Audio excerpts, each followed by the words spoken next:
Welcome back to this week's Hooking Up and Tracking Down Tip of the Week. I'm Ranger Boat Pro Staffer Steve Graff, and here today I'm going to show you how to rig a Texas rig. There are a lot of different ways to fish worms, but the number one way is a Texas rig worm. There's been nothing else in the history of bass fishing that's caught more fish than the Texas rig. It's very easy, very simple to rig up, and it's just something that every fisherman must know how to do if you're going to catch fish. And it's easy bait to learn to fish. If you can throw your bait out there, you can fish a worm. It's not hard to fish. But to rig it up, first you're gonna need a weight. I use a tungsten weight. A lot of times I try to get away with as little weight as I possibly can. Today, like today, the wind's blowing just a little bit. I can probably get away today with a 3/16 or even may have to go to a quarter if the wind picks up pretty strong. I'll go to a quarter, even maybe a ½ ounce. Wind determines what size bait, what size weight you want to throw. So you simply thread the weight on. Let the weight just go down the line. Then you want to tie your hook on. Depending on what size bait you're throwing determines what size hook you're going to use.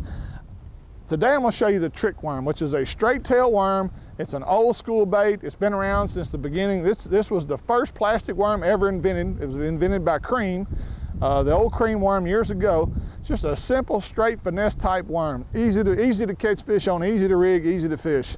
Now, the first thing I'm gonna do though, after I put my weight on, I'm gonna tie my hook on. I use the Palomar knot. I like to double my line. Thread the line through the eye of the hook. Sometimes that's easier said than done. Once my line is doubled, get the hook on there, like so. Tie with what you call a granny knot. Make sure you get both lines wrapped. Then you're gonna take your knot, or the loop, and loop it back around the hook. And bring it all the way back around the hook.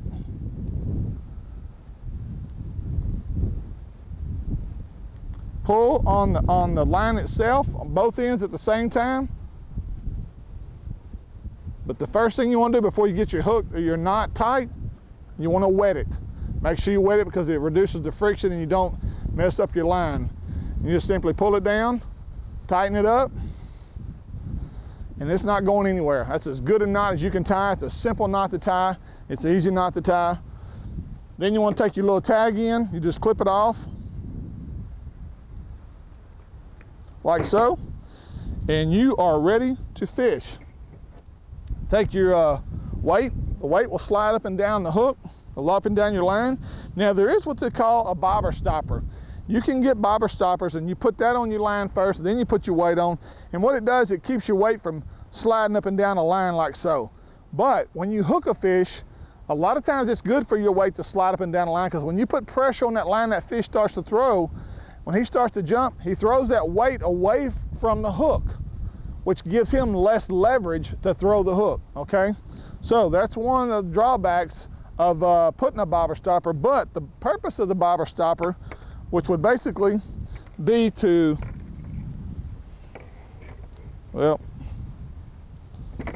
have to edit some of that out, Ralph. The purpose of the bobber stopper would be, you know, somebody's asked me, when would you fish with a bobber stopper? The time I like to use it is if I'm fishing heavy cover and I want the bait to go into a brush pile, and I want the bait to fall into the brush pile, and I want the weight to go with it. Otherwise, when you throw it on a regular Texas rig, if there's no stopper, a lot of times your bait will fall on one side of the limb and your weight falls on the other, and you don't really feel the fish. He could be biting your weight and your hook and you not even know it, okay? So that's the purpose of the bobber stopper. Now, let's talk about how to rig the worm. To rig the worm is very easy. All you do is take your bait. This particular bait has a flat side. That's the bottom of the worm. You just take your hook, put it through the head of the worm, go down about 1/8 of an inch to 1/4 inch, pull the hook through, just circle it back through, pull it all the way through to the top of the eye, pull the eye all the way through the worm. That way your eye's tucked inside the top of the worm. Here's where a lot of people make a mistake. They either rig it too far this way and the worm looks like that, and that's not what you want. You want this worm to hang straight. So what you got to do, When the worm hangs down, I look and see about where the shank, the end of the shank is falling on the worm. And I just pull it up, run it through, barely pull it through the skin, and just barely skin hook it right up, and see how straight that hangs? Now I'm ready to fish. The last thing you want, because if the worm is all knotted up and you hook it too low and you got that bow in your worm like that, it causes your line to twist when you're reeling it in, and gives you a lot of line twist on your line, and you have to re-spool. It just makes it rough on your fishing line. So again, make sure that you have no bows, no loops in your worm when you hook it. And again, just skin hook it, bring the hook back through, you're ready to fish. And this bait right here will catch you more fish than you can clean, okay? You don't have to get fancy with a Texas rig worm. It's the most simplest way to go fishing. It's just a great way to go out and catch a few fish. A great way to start somebody in fishing is with a Texas rig worm. That's this week's Hooking Up and Tracking Down Tip of the Week.